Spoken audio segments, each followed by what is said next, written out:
Hi everyone. So I think the way that I want to start this module video is to talk about the areas that I grew as a scholar and a practitioner throughout this whole semester. I think the way that I grew really was in every single way.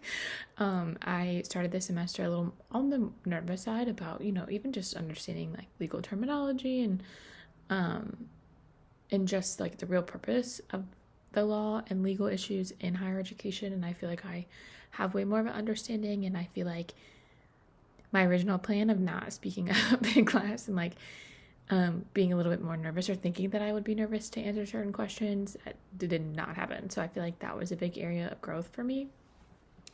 An area that I want to continue to grow in is just now to have confidence in that I do understand the terminology and just how like legal or law and policy can cross over, and how like maybe one sort of law or two different pieces of law can kind of be in the same case study and those kind of things. So I think it's just continuing to work at the confidence of knowing that I know what now I have a basic understanding of what's going on. I think my main takeaway is the difference between a legal and a critical issue.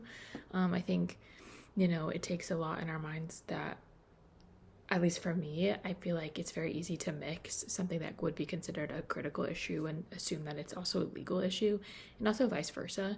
And that is not necessarily the truth, which I think is really interesting. And I feel like that's a very important takeaway to have as a higher education and student affairs professional. And now to the quote. Mine, I actually had two. They aren't direct quotes, but I think one important piece that I saw was that there were 33,000 suicides in 2006 for people the ages 15 to 24.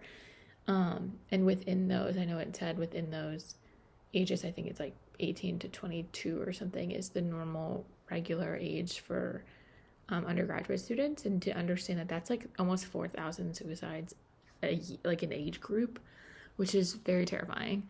And then I believe in that also same article about suicides, it talked about the difference between like the duty to protect somebody from suicidal ideations or just from the fact that they may be suicidal, and then how it's super confusing to understand that technically with the law, like higher education we don't have a duty to protect them from that. But then we went from this idea of the in loco parentis to like we're acting like parents and we have all this responsibility, but now there isn't that much of a responsibility to protect them from harm, which I thought was really, it's like a weird balance, right? Like and it's weird to say there's a balance with like trying to make sure someone doesn't commit suicide, but yeah, that was one of my big takeaways, is that of that battle between like we have this duty of protection, we have this duty to make sure they're okay and like they're adjusting to this new life,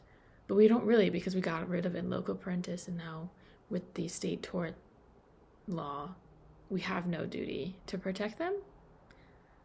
I'm not 100% sure I believe that.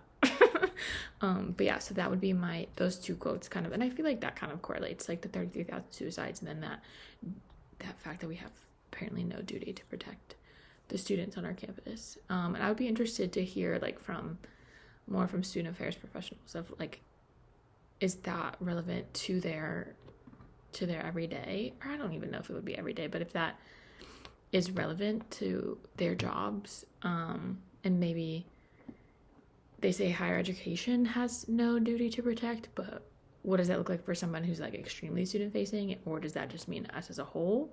Because I can understand like someone who isn't student facing, they don't think about that, but people who are working in a student facing role, that is something that people may be looking out for, or may have an easier time of taking into consideration.